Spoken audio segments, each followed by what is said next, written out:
Hello guys, welcome to our channel. তো আজকের এই ভিডিওতে আমরা কথা বলবো আইএফএ শিল্ডের ফাইনাল ম্যাচ নিয়ে, যেখানে ইস্টবেঙ্গল মোহনবাগান খেলতে নামবে। তো ডার্বি আমরা দেখতে পারবো। ম্যাচটি কবে কোথায় অনুষ্ঠিত হতে চলেছে সেটা নিয়ে কথা বলবো। দুটো টিমের পরিসংখ্যান নিয়ে কথা বলবো, দুটো টিমের রেকর্ড নিয়ে কথা বলবো।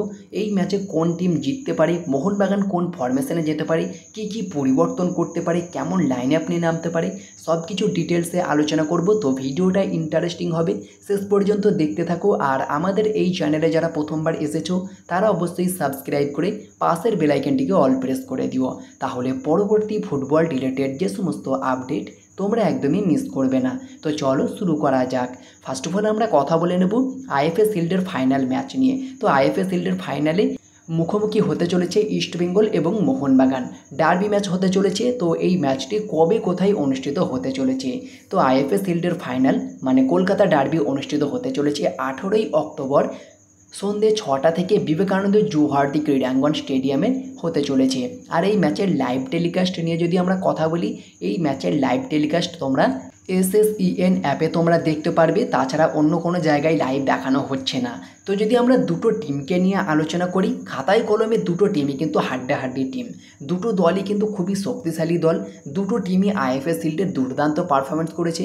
ইস্টবেঙ্গলকে নিয়ে যদি আমরা কথা বলি, ইস্টবেঙ্গল প্রথম ম্যাচেই শ্রীনিধি ডেকানকে 4-0 গোলে হারিয়েছিল। তো সেখানে দুর্দান্ত একটা জয় এনেছিল এবং সেকেন্ড ম্যাচে নামধারীকে কিন্তু তারা 2-0 গোলে হারিয়ে আইএফএ শিল্ডের ফাইনালে গিয়েছে। উল্টো দিকে যদি আমরা মোহনবাগানকে নিয়ে কথা বলি, তো মোহনবাগান প্রথম ম্যাচেই কিন্তু গোকুলাম কেরালা এফসিকে 5-1 গোলে হারিয়েছিল, যেটা একটা 5 স্টার পারফরমেন্স ছিল।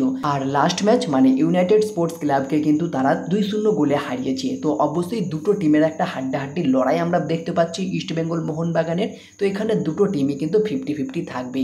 তবে যদি আমরা দল নিয়ে কথা বলি, সেখানে ইস্টবেঙ্গল দলটাকে একটু বেশি শক্তিশালী লাগছে এবং একটু বেশি ভয়ঙ্কর লাগছে। যদিও মোহনবাগানের রবসন, দিমি, জেমি এবং কামিংসের মতো প্লেয়ার রয়েছে, তবে তারপরেও ইস্টবেঙ্গলের বেশ কিছু প্লেয়ার রয়েছে যারা কিন্তু খুবই ভয়ঙ্কর হয়ে উঠছে মাঝে মাঝে।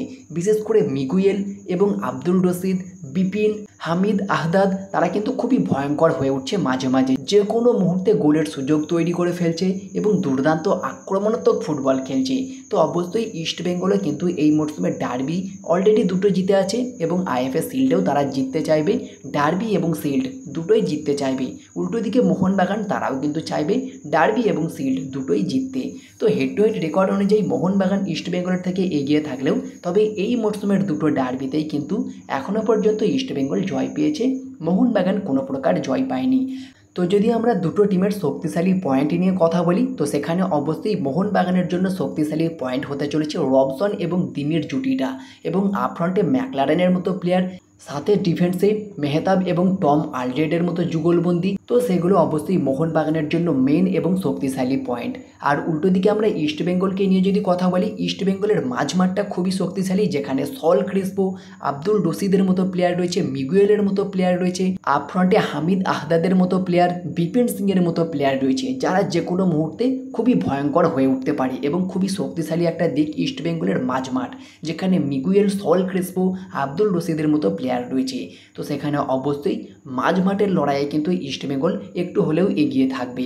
মাঝমাঠে তাদের যে বিদেশি কম্বিনেশনটা রয়েছে, সেই বিদেশি কম্বিনেশন কিন্তু মোহনবাগানে নেই।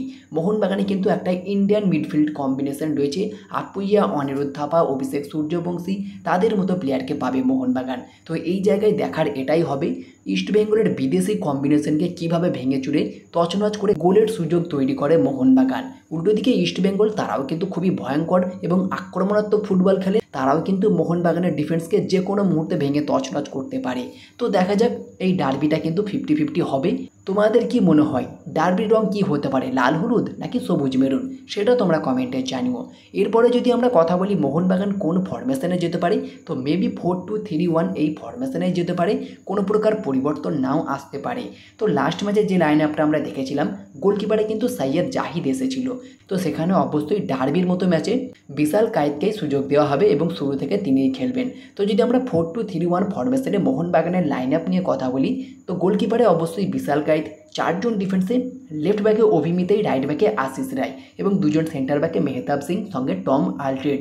এই 4 জনই কিন্তু লাস্ট ম্যাচে ছিল এবং ক্লিন শিটও রেখেছে, যার ফলে আমি তাদের 4 জনকেই রাখলাম। 2 জন ডিফেন্সিভ মিডফিল্ডে অনিরুদ্ধ থাপা, সঙ্গে অভিষেক সূর্যবংশী। যদিও লাস্ট ম্যাচে অভিষেক সূর্যবংশীর সঙ্গে টংসিন তিনি কিন্তু স্টার্ট করেছিলেন। তো ডার্বির মতো হাই ভোল্টেজ ম্যাচে অবশ্যই প্রথম থেকে অনিরুদ্ধ থাপা এবং অভিষেককে খেলানো দরকার।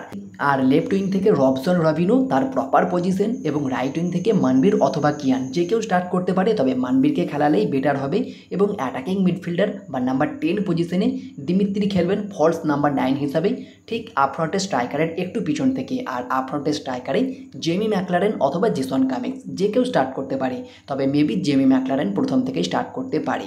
তো ঠিক এরকমই হতে পারে ডার্বি ম্যাচে মোহনবাগানের লাইন আপ। তোমাদেরকে আরও একবার বলে দিই, গোলকিপারে বিশাল কাইত, 4 জন ডিফেন্সে, লেফট ব্যাকে অভি মিতেই, রাইট ব্যাকে আশিস রায়, 2 জন সেন্টার ব্যাকে মেহতাব সিং সঙ্গে টম আলরেড, 2 জন ডিফেন্সিভ মিডফিল্ডে অভিষেক সূর্যবংশী সঙ্গে অনিরুদ্ধ থাপা, লেফট উইং থেকে রবসন রবিনো, রাইট উইং থেকে মনবীর সিং, একজন অ্যাটাকিং মিডফিল্ডারে দিমিত্রি পেত্রাতস, আর আপফ্রন্টে স্ট্রাইকারে জেমি ম্যাকলারেন। ঠিক এমনই লাইন আপ হতে পারে আমার মতে ডার্বি ম্যাচে।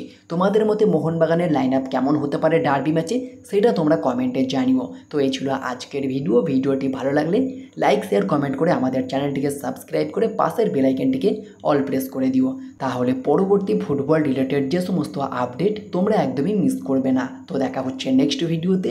Bye bye, have a good day.